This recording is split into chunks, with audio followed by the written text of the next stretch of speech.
Welcome back to Savvy Psychologist. I'm your interim host, Dr. Jade Wu. While the QDT team searches for a new permanent host for this show, I'm excited to be back, alternating with Dr. Ellen Hendrickson for the next few weeks. Every week, we'll help you face life's challenges with evidence-based approaches, a sympathetic ear, and zero judgment. One cold afternoon in 1869, Russian chemist Dmitry Mendeleev fell asleep on a pile of index cards representing the chemical elements, only to wake up an hour later with the periodic table fully formed in his mind. Salvador Dali used micro naps to fuel his surrealist visions, and Winston Churchill insisted that a daily nap was essential for winning a world war. Were these geniuses onto something? Today, we're talking about one of my favorite and one of the most misunderstood topics in sleep science. That's napping. Yes, the thing toddlers do so they don't melt down in grocery stores, the thing your Mediterranean tour guide disappears to do every afternoon, and the thing you might secretly crave at 2 p.m. but rarely give yourself permission to take. But we can see from notable creators and leaders throughout history that naps might be a superpower. And it's not just a few eccentrics. Most cultures outside of modern-day United States embraced some sort of afternoon napping ritual. Today, we'll dive into what naps actually do for your brain and body, who benefits most, when naps can maybe backfire, and how to take a nap that genuinely helps instead of making you feel like you've been hit with a tranquilizer dart. First, know that during a nap, your brain is actually upgrading itself. Now, if you've ever felt your brain spinning its wheels at around 2 p.m., you're not imagining it. Humans naturally experience a circadian dip, a built-in drop in alertness in the afternoon that happens whether you ate lunch or not. And when we take advantage of that dip with a short nap, something remarkable happens. Your brain upgrades itself. Now, this huge meta-analysis, which is a type of research study that pulls data from many studies to summarize the most likely answers to our questions, shows that naps improve 1. Declarative memory. This is the information that you know, like who's the first president of the United States. Procedural memory. This is your ability to do things like tie shoelaces or play instruments. Your vigilance. This is how alert you are to important things happening in the environment. And processing speed. This is how quickly you react and respond. Now, one of my favorite studies showcased this really well. They looked at medical residents on the night shift. We already know that people don't perform as well on night shifts as they do on day shifts. That part's a given. But residents who got a nap performed almost as well on cognitive tasks as doctors who are working a normal day shift. But those who didn't nap, slower, more errors, and significantly groggier. Now, as someone who has given birth at a hospital at 3 a.m. and 5 a.m., let me tell you this, I very much want the doctor on call to have just taken a nap.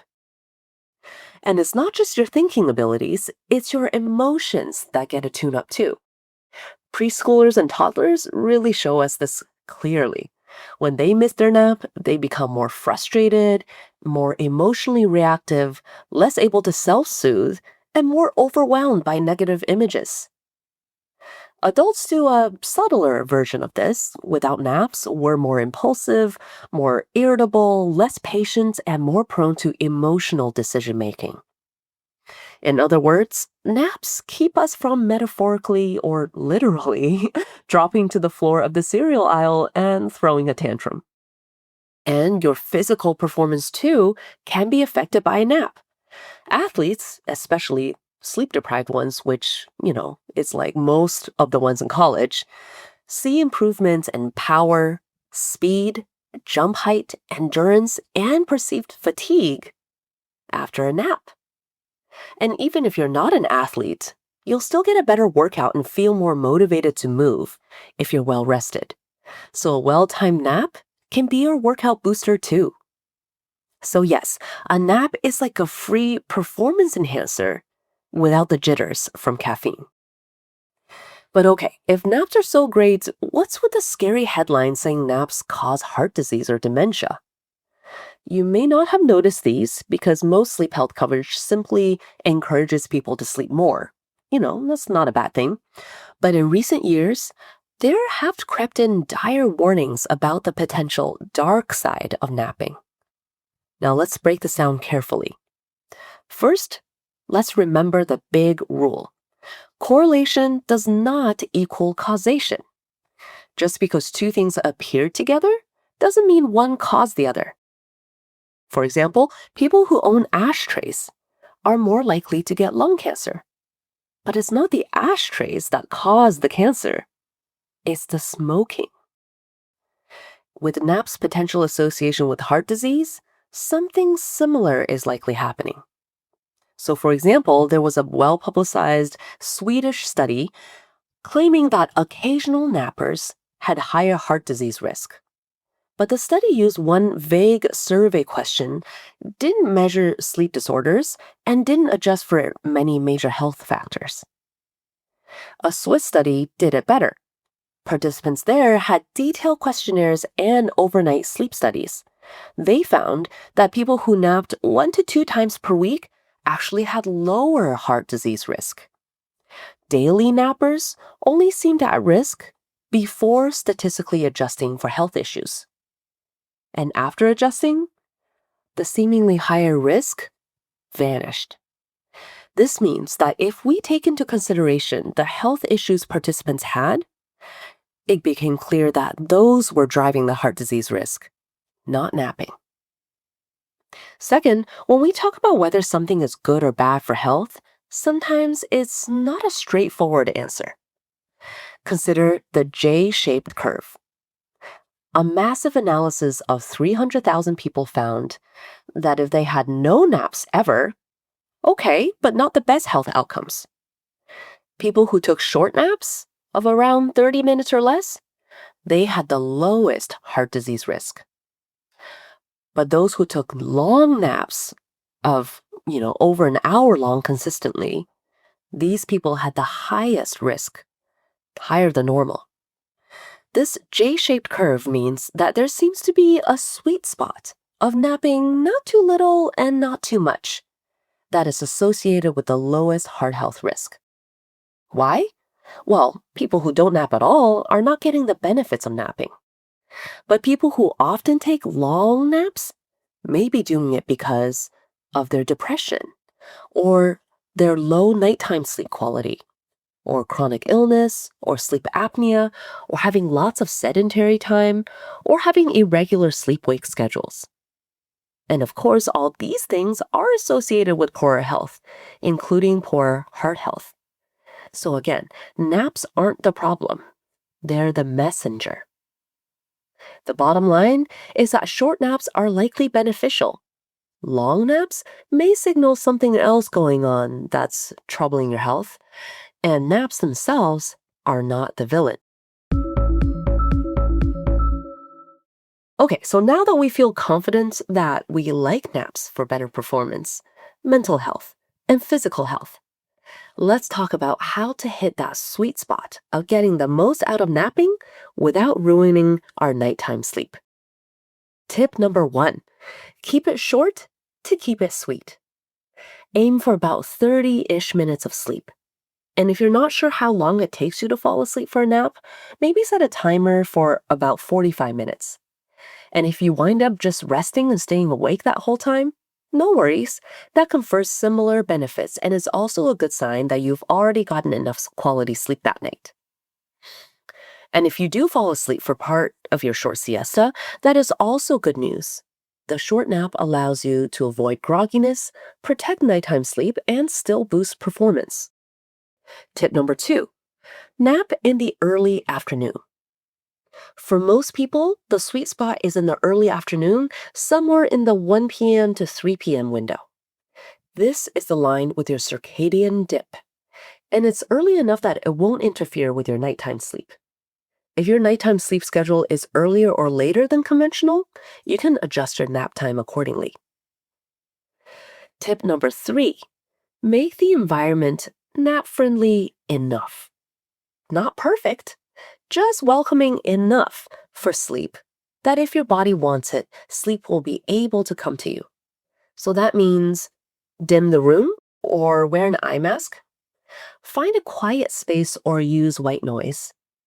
And feel free to listen to some soothing music or a low-key audiobook, especially if you're more likely to rest than to sleep. But don't go to your nap or rest with higher stimulation, like phone scrolling or having the TV on. Tip number 4, if you can't nap, practice horizontal meditation. Basically, don't get frustrated if you'd like to harness the power of a nap, but you don't seem able to fall asleep during the day.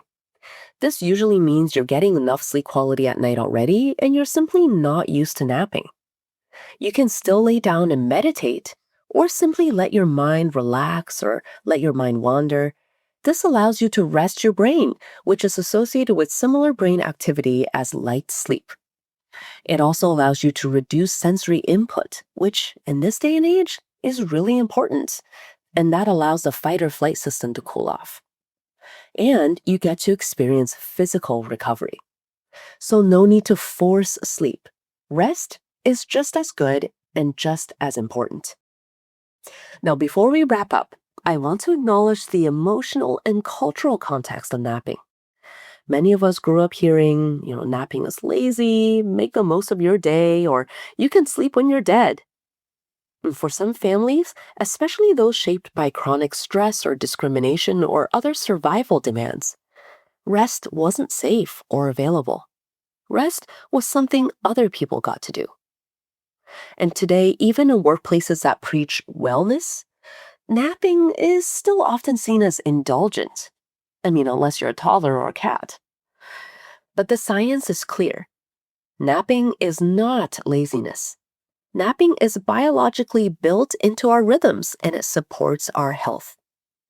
And a short nap is one of the simplest ways to support emotional resilience, cognitive performance, mood regulation, and overall well-being. So if your body calls for rest at 2 p.m., consider this your evidence-based permission slip to honor that need.